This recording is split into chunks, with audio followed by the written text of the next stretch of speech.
车子坐不下，林浩你就别去了，在公司值班吧。王总看着聚集在楼下的9个人，皱着眉头做出了决定。哈哈，林浩你运气不好啊。赵强咧嘴一笑，拖着行李箱准备上车。林浩站在那里愣了一下，然后做了一个让所有人都意外的反应，他笑了。好的，没问题。林浩点点头，语气平静的让人意外。我正好可以整理一下资料。王总满意的点头，同事们也都松了口气，毕竟谁都不想被留下来。看着载着同事们的车子消失在街道转角，林浩拿出手机拨了个号码。李师傅，是我。对，就是那个办公室，我考虑的差不多了。谁也没想到，这个看似普通的电话会在1周后彻底改变所有人的命运。大家好，开始今天的分享之前，希望你能给人间烟火点个订阅，我将会分享更多优质的内容。春天的阳光透过办公室的百叶窗洒在键盘上，林浩正专注地整理着手头的报表。作为公司的文员，他入职1年半来一直兢兢业业，话不多，也不爱表现，就像办公室里一株不起眼的绿萝，默默地存在着。大家注意了！王总推开办公室门，脸上带着春风得意的笑容。我有个好消息要宣布。办公室里的7、8个人都抬起头，目光聚焦在这位30出头的年轻老板身上。王总的公司虽然不大，但最近几个月业绩不错，他整个人都显得神采飞扬。公司这个季度效益很好，我决定组织大家去云山温泉度假村放松2天。王总双手一拍，全员参加，费用公司报销。哇，太好了！坐在前排的赵强立刻跳了起来。这个26、7岁的小伙子是办公室里最活跃的，也最会察言观色。王总威武，其他同事也纷纷鼓掌叫好。财务王婷推了推眼镜，虽然是王总的表妹，但她在公司里向来严肃，此时也难得露出了笑容。哥，你这次可真大方。应该的，应该的。王总摆摆手，大家跟着我辛苦了，该享受享受了。明天周6早上8点在公司楼下集合，我们开车去，大概2个小时车程。林浩也跟着大家鼓了鼓掌，心里有些期待。他已经很久没有出去旅行了。云山温泉度假村的名字他也听过，据说环境很不错。第2天周6早上7点半，林浩就到了公司楼下。他穿着一件干净的休闲衬衫，背着一个简单的双肩包，看起来精神不错。陆续有同事到达，大家都很兴奋，叽叽喳喳地讨论着待会儿的行程。赵强更是夸张，拖着一个大行李箱，好像要出国似的。8点整，王总开着他的奔驰商务车到了。林浩数了数，包括司机位置，车子最多能坐8个人，而公司加上王总一共9个人。王总下车看了看聚集的众人，皱了皱眉头。他走到车前，拍了拍引擎盖，然后转身面对大家。我刚才算了一下，车子有点坐不下。王总的语气有些尴尬，但很快就恢复了往常的果断。林浩，你就别去了，留在公司值班吧。林浩愣了一下，周围的同事们也都安静下来，气氛瞬间变得有些微妙。为什么是我？林浩心里闪过这个疑问，但很快就明白了，在公司里，他确实是那个最不起眼的，平时话少，也不会主动和王总套近乎。如果一定要留下一个人，他大概确实是最合适的选择。赵强咧嘴一笑，哈哈，林浩你运气不好啊，不过也没办法，车子就这么大。王婷也点点头，正好，林浩你帮忙看着点办公室，周末也可能有客户来电话，其他同事虽然没说话，但表情都很轻松，显然觉得这个安排很合理。毕竟谁都不想被留下来。林浩站在那里，感受着大家的目光。按理说，他应该生气，应该抗议，应该据理力争，但是他没有，相反，他笑了。好的，没问题。林浩点点头，语气平静得让人意外。我正好可以整理一下最近的资料。王总明显松了一口气，满意的点点头。林浩就是懂事。那行，大家上车吧。赵强拍了拍林浩的肩膀，兄弟，下次争取啊。说完就钻进了车里。王婷经过林浩身边时，难得的露出了一丝同情的表情。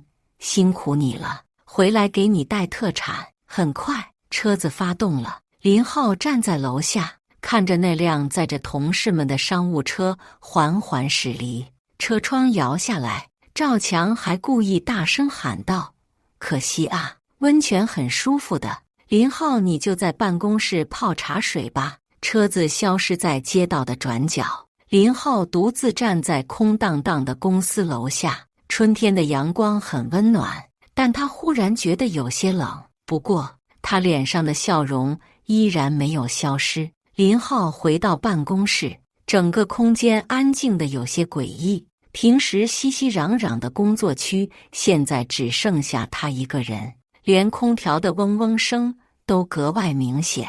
他在自己的位置上坐下，打开电脑，开始处理一些平时没时间整理的文档。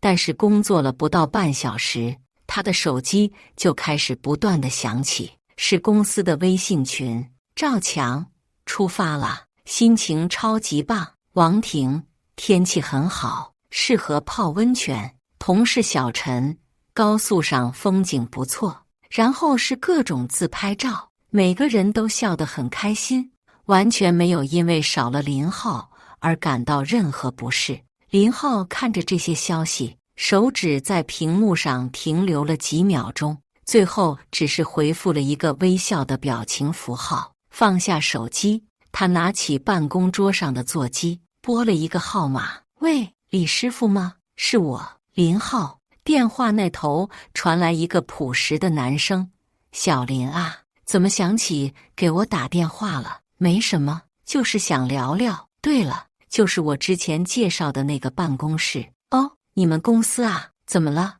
王总他们对你不好？林浩沉默了一会儿，也不算不好，就是我在考虑一些事情。考虑什么事情？李师傅，如果我说想让你收回那个办公室，你会觉得我是在开玩笑吗？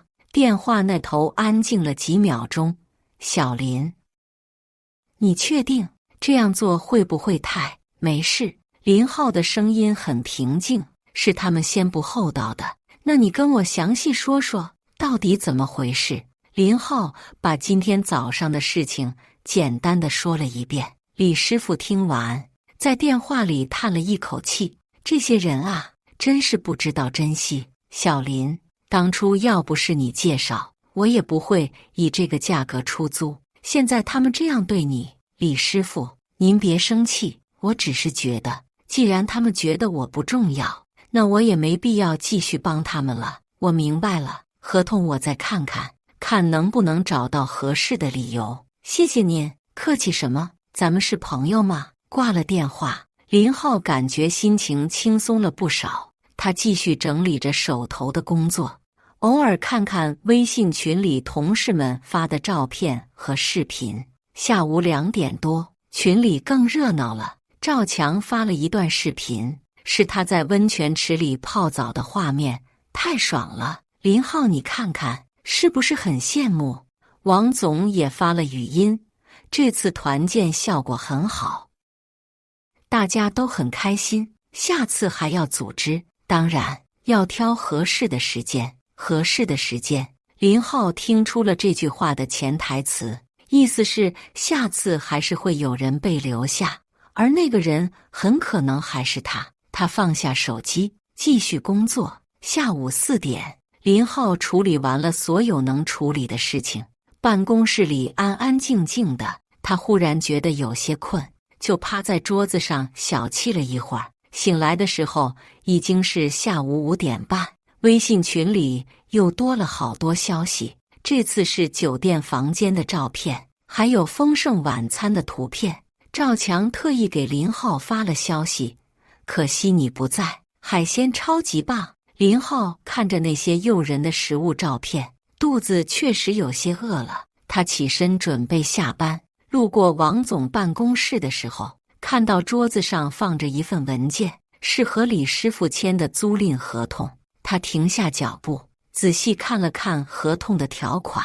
第12条写得很清楚，一方房东因家庭需要，可以提前通知甲方终止合同，但需要赔付3个月租金作为违约金。林浩笑了笑，拍了一张合同的照片发给了李师傅。很快，李师傅回复了：我明白了，1周后我就有理由了。什么理由？我儿子下个月要结婚，需要在那里开个小公司，这总该是合理的家庭需要吧。林浩看着这条消息，笑得更开心了。周日晚上，同事们结束了愉快的温泉之旅，微信群里又是一通狂欢，各种美食照片、温泉照片，还有集体合影。林浩默默地看着这些照片，每一张都洋溢着快乐和满足，仿佛在提醒他错过了什么美好的体验。周一早上，同事们陆续回到了公司，每个人都带着度假后的轻松和满足，皮肤晒得有些红，但精神都很好。赵强一进门就开始大声讲述温泉的舒服、酒店的豪华，还有各种好玩的项目。王婷虽然平时严肃，但也难得的和大家分享着旅行的趣事。赵强看到林浩，立刻走了过来。你一个人在公司无聊吧？哈哈，看看我们拍的照片，是不是很羡慕？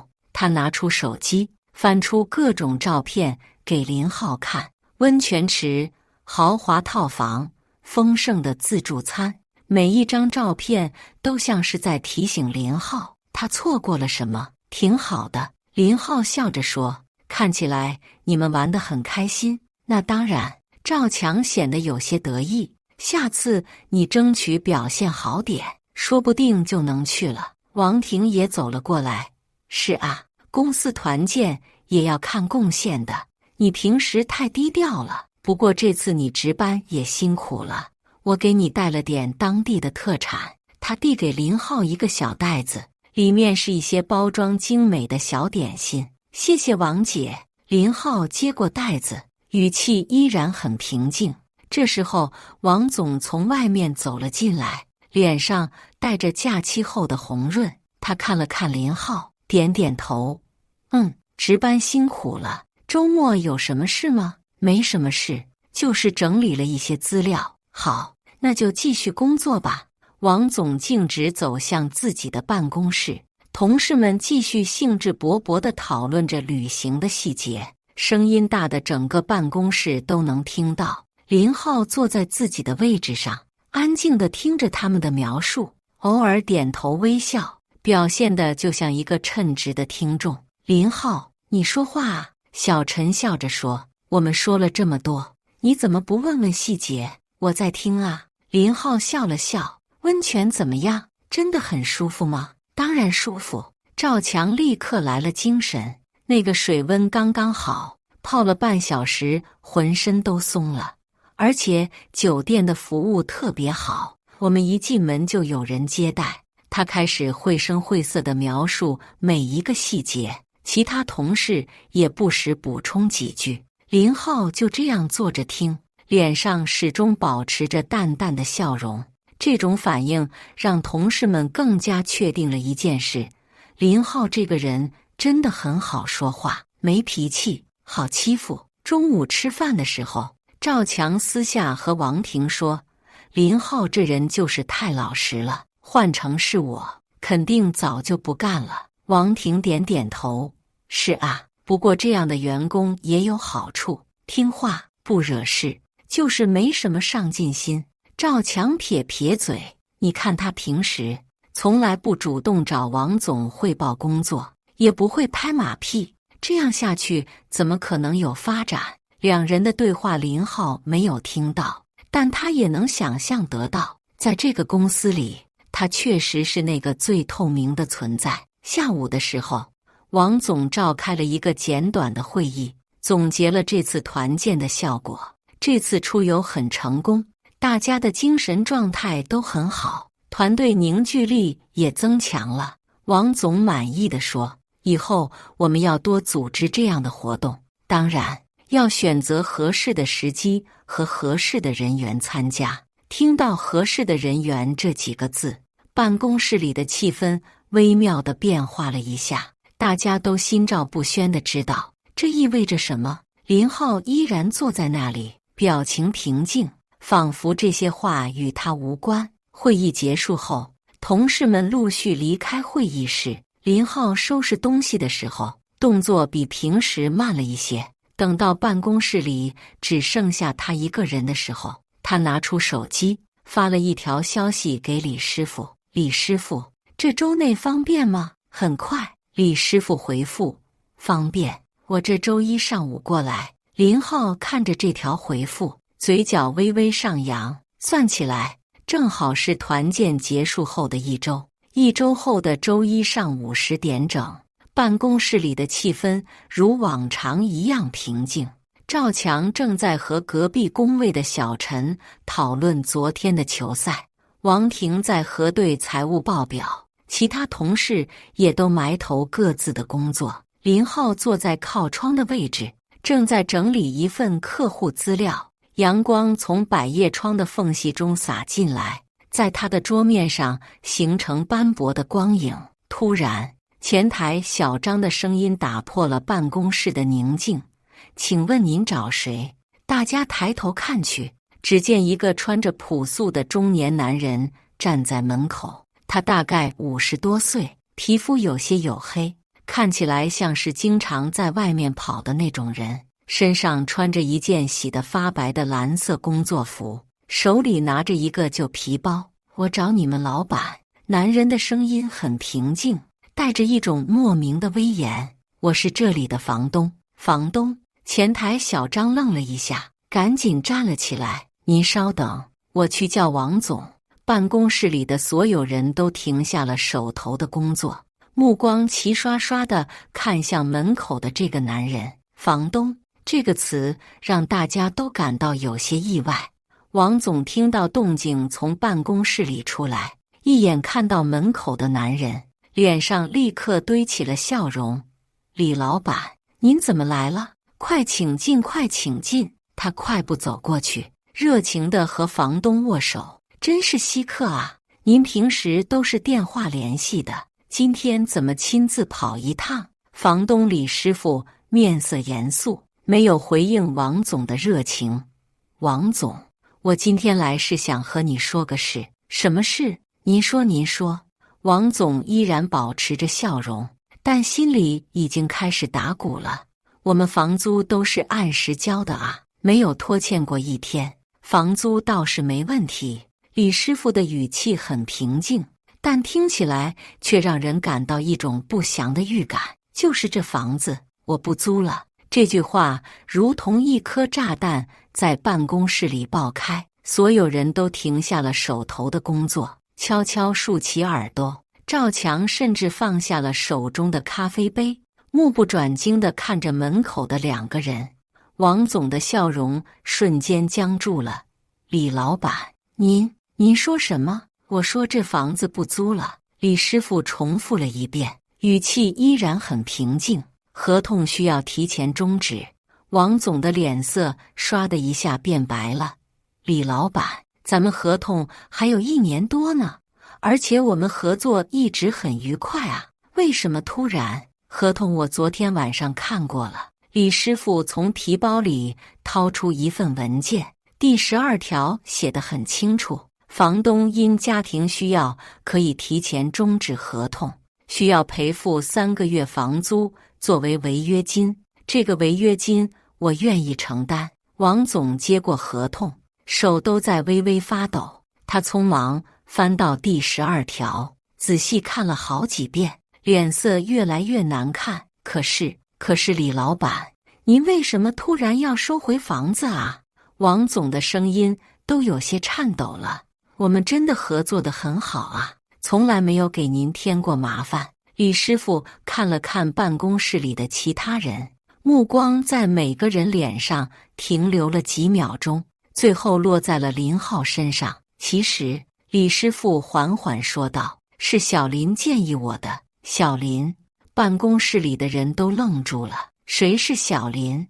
王总顺着李师傅的目光看过去，惊讶地发现李师傅正在看着林浩，而林浩正淡定地坐在工位上，手中还拿着那份客户资料。林浩，王总的声音充满了不敢置信。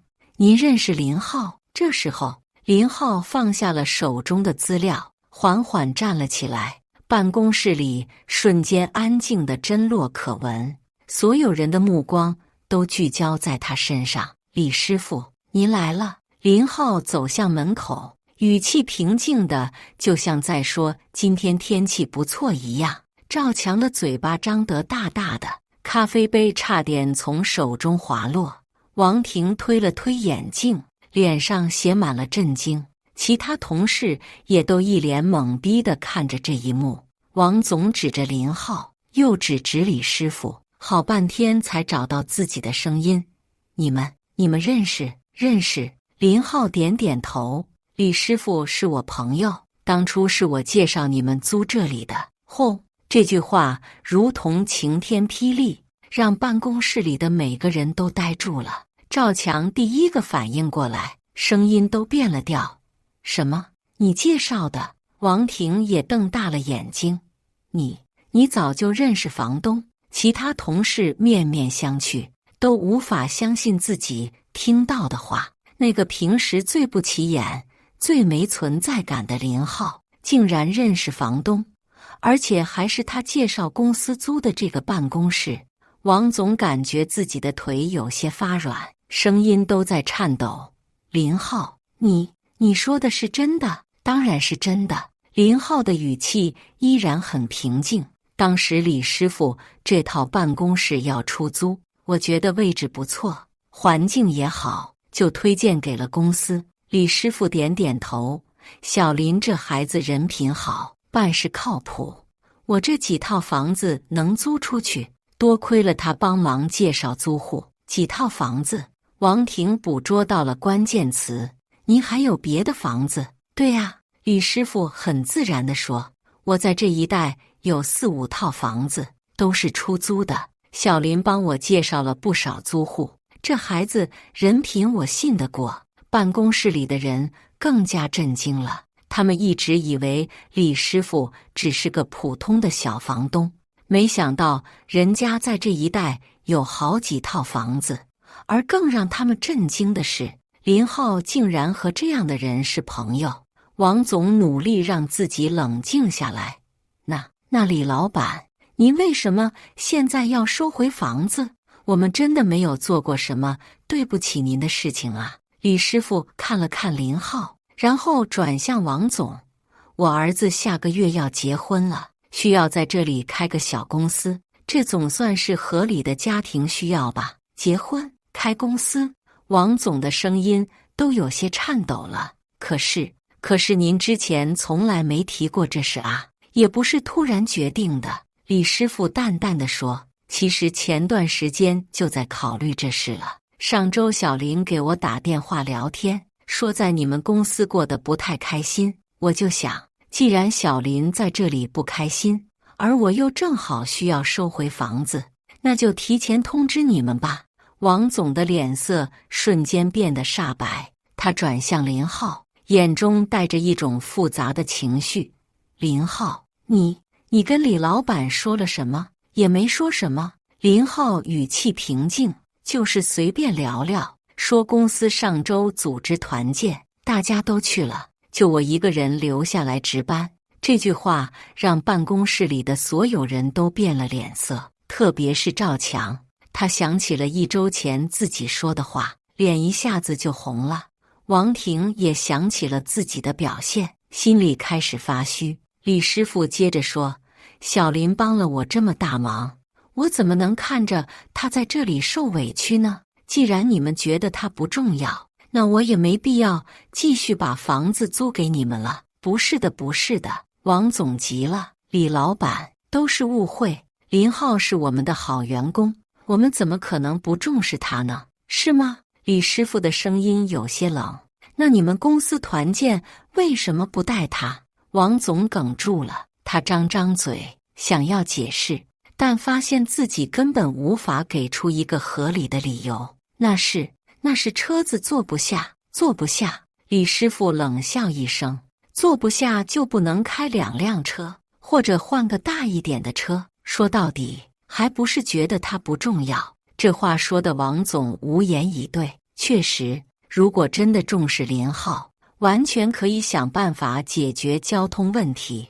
但当时的他只想着怎么省事，怎么方便，根本没有考虑过林浩的感受。赵强这时候终于找到了说话的机会，慌张地说：“林浩，你别介意啊，我们那天就是开玩笑的，没有什么恶意。”王婷也赶紧说：“对啊，都是同事，哪有什么恶意？我们也没想到你会这样在意。”林浩看了看他们，笑了笑：“我知道你们都挺好的，我也没有在意，就是觉得既然不被需要，那也没必要继续待下去了。”这句话说得很轻，但却让在场的每个人都感到了一种深深的寒意。李师傅从皮包里掏出一份正式文件，递给王总：“这是提前终止合同的通知书，1个月后正式收回房子，违约金我会按合同赔付，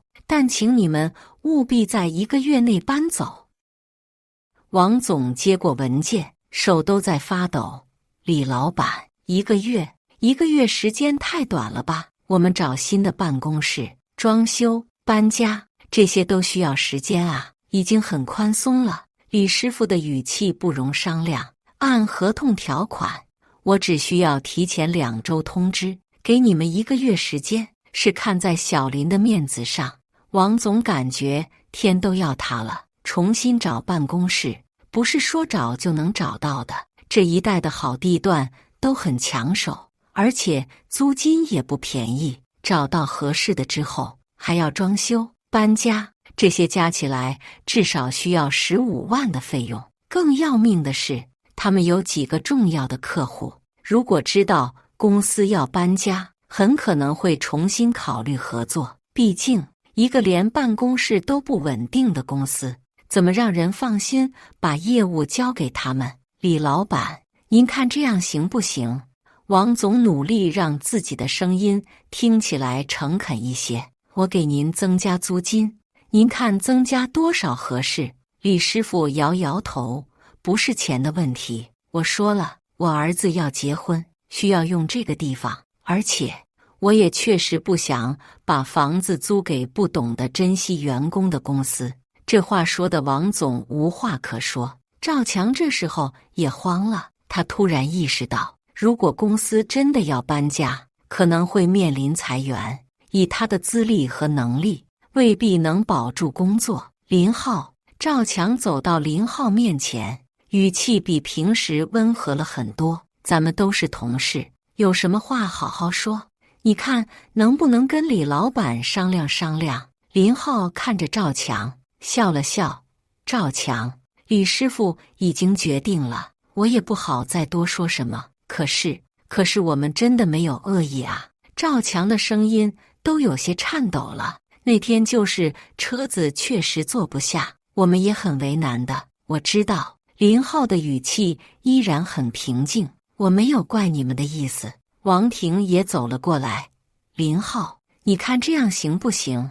以后公司的团建活动，我们一定保证每个人都参加，而且我可以跟我哥说，给你升职加薪。林浩摇摇头，王姐，不用了，我已经找到新的工作了。新工作？王总的声音变得尖锐起来。什么时候的事？就这几天。林浩很坦然地说：“李师傅介绍的一家正在扩张的公司，薪水比现在高不少。”李师傅点点头：“那家公司的老板我认识，他们正缺人手，小林的能力他很认可，下周就可以上班。”办公室里的人都傻眼了，原来林浩不仅认识房东，还通过房东找到了新工作，而且薪水还更高。王总感觉自己的世界都要崩塌了，不仅要面临搬家的巨大开销，现在连员工都要走，而且走的还是林浩这样默默无闻但工作踏实的员工。林浩，你不能走！王总突然抓住了林浩的胳膊：“我现在就给你升职，升到主管，工资翻倍。”林浩轻轻挣脱了王总的手：“王总，谢谢您的好意，但我已经决定了。”“为什么？”“就因为那次团建的事，我可以向你道歉。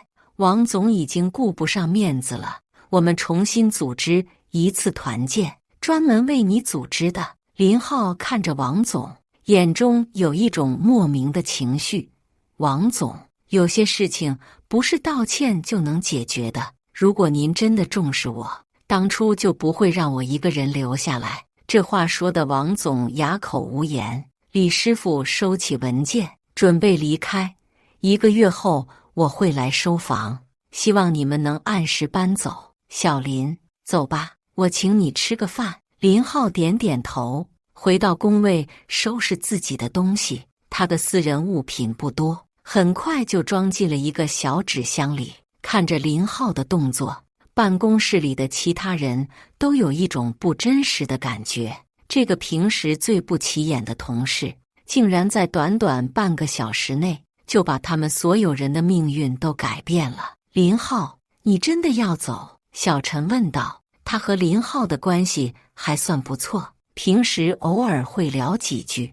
下周1就到新公司报道。林浩一边收拾东西一边说：“那你能不能跟李老板再说说？”小陈的声音有些颤抖：“我们真的知道错了。”林浩停下手中的动作，看了看办公室里的每一个人，他们的脸上都写满了紧张和不安。“其实，”林浩缓缓说道，“我从来没有怪过你们，团建不带我确实有些失落，但我也理解，毕竟车子就那么大，总要有人留下来。”听到这话，大家稍微松了一口气。但是林浩话锋一转：“让我真正失望的不是被留下来，而是你们的态度。”“什么态度？”赵强问。“你们觉得我应该接受这种安排？觉得我没有脾气，好欺负？”林浩的声音依然很平静，但每一个字都像针一样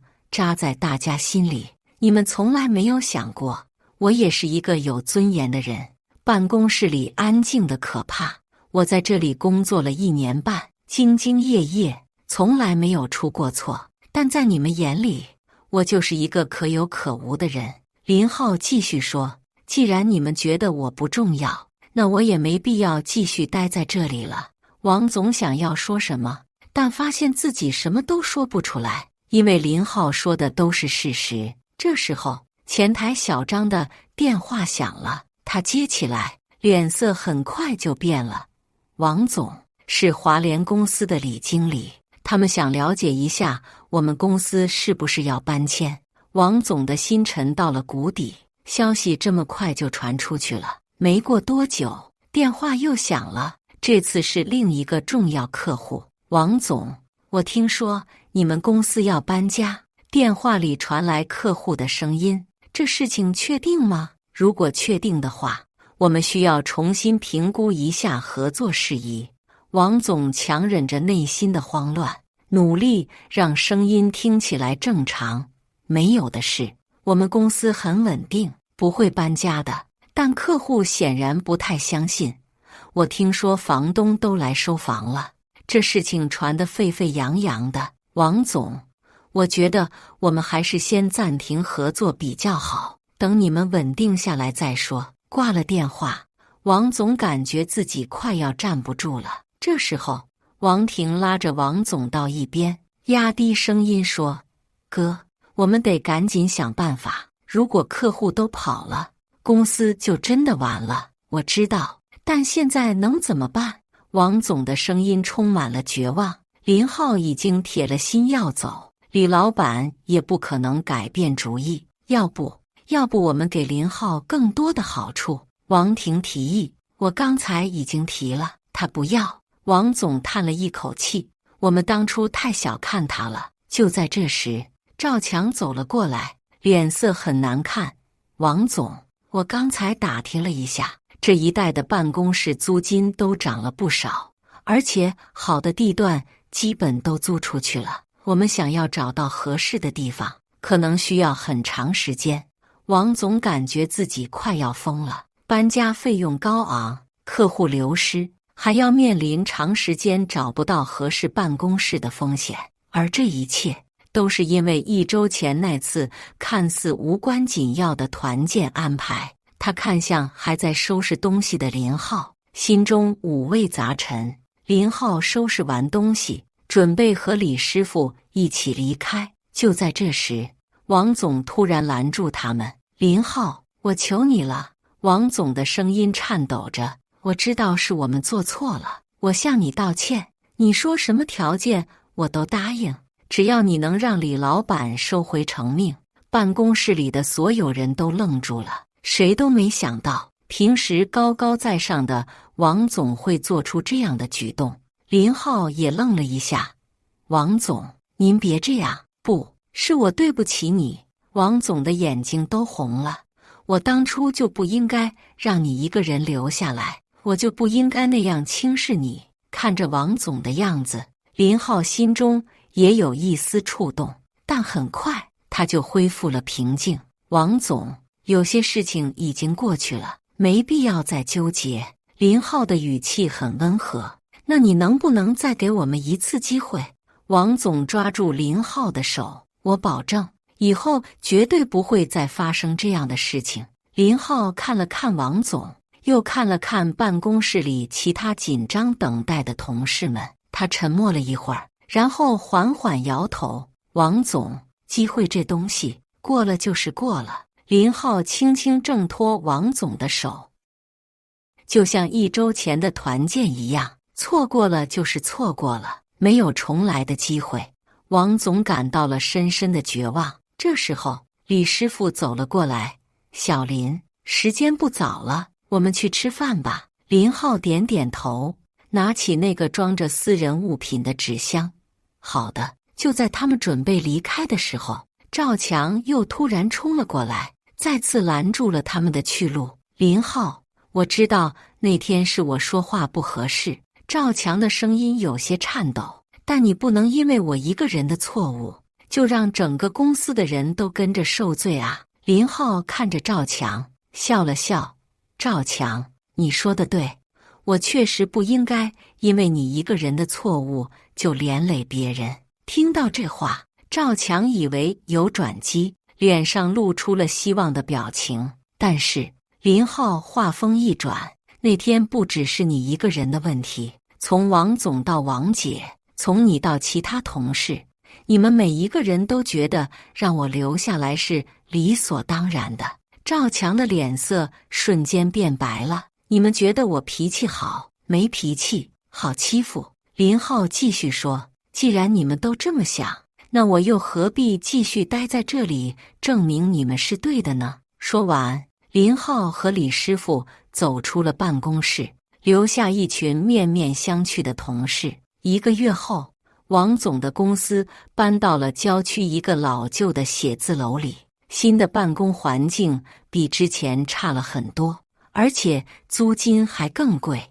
搬家的费用加上装修费用，总共花了将近20万。为了节省开支，王总不得不裁掉了2个员工，包括赵强。赵强失业后，到处投简历找工作，但在这个竞争激烈的市场上，找到一份满意的工作并不容易。他开始后悔当初的言行，但世上没有后悔药。王婷虽然是王总的表妹，但2人的关系也因为这次事件变得有些微妙。王总觉得是王婷当初附和他的决定，才导致了这样的结果，而王婷也觉得委屈，认为自己只是按照王总的意思行事。最惨的是王总自己，几个重要客户确实因为搬家的事情而终止了合作，公司的业绩一落千丈，他不得不降低自己的薪水，甚至考虑卖掉自己的奔驰车来维持公司运转。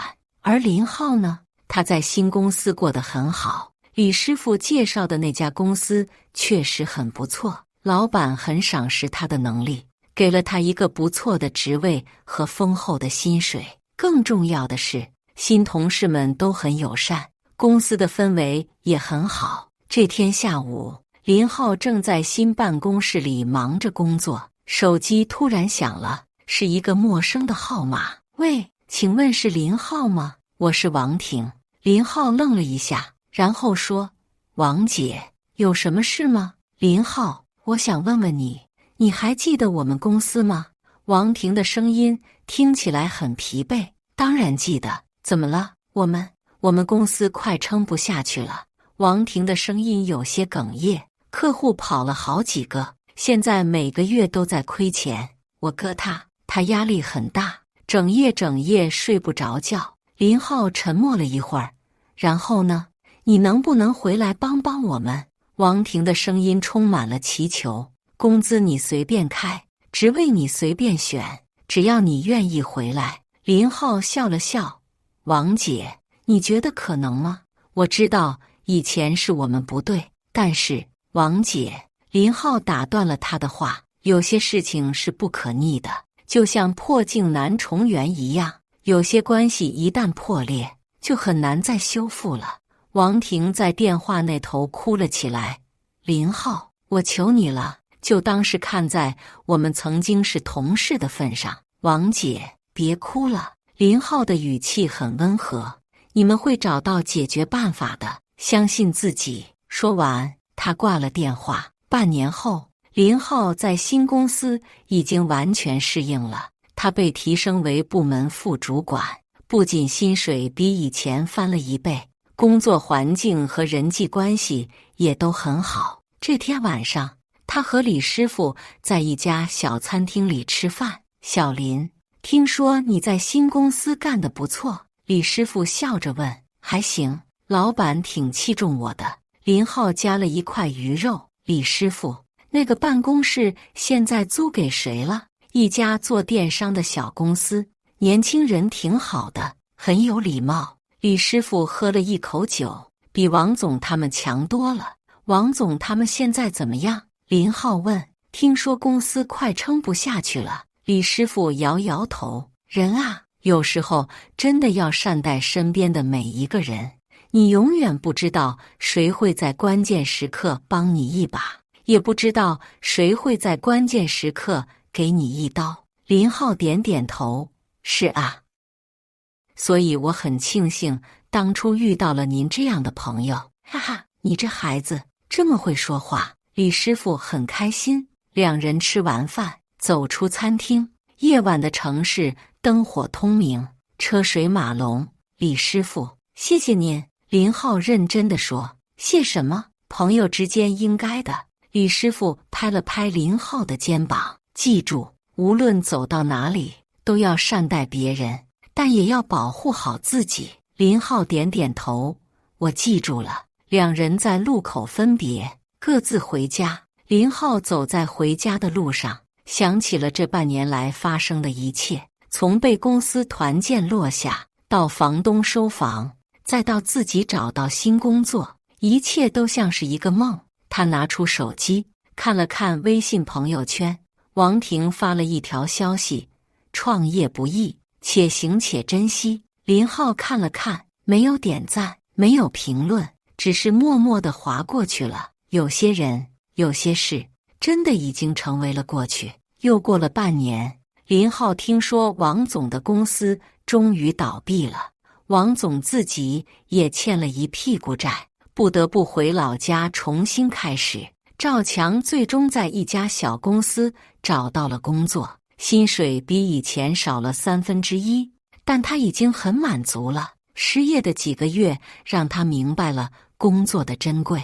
王婷跟着王总回了老家，帮家里打理一些小生意。偶尔他会想起林浩，想起那个总是安静坐在角落里的同事，但他再也没有联系过他。而林浩呢？他在新公司越做越好，1年后被提升为部门主管。他也有了新的朋友，新的生活圈子，新的人生轨迹。有时候路过以前的办公楼，他会抬头看看那熟悉的窗户，但心中已经没有了任何波澜。那里曾经有过他的青春和汗水，但现在已经成为了过去式。人生就是这样，一些人注定会成为过客，一些事注定会成为回忆。重要的不是记住过去，而是珍惜现在，展望未来。林浩明白了这个道理，所以他笑着走向了自己的新人生。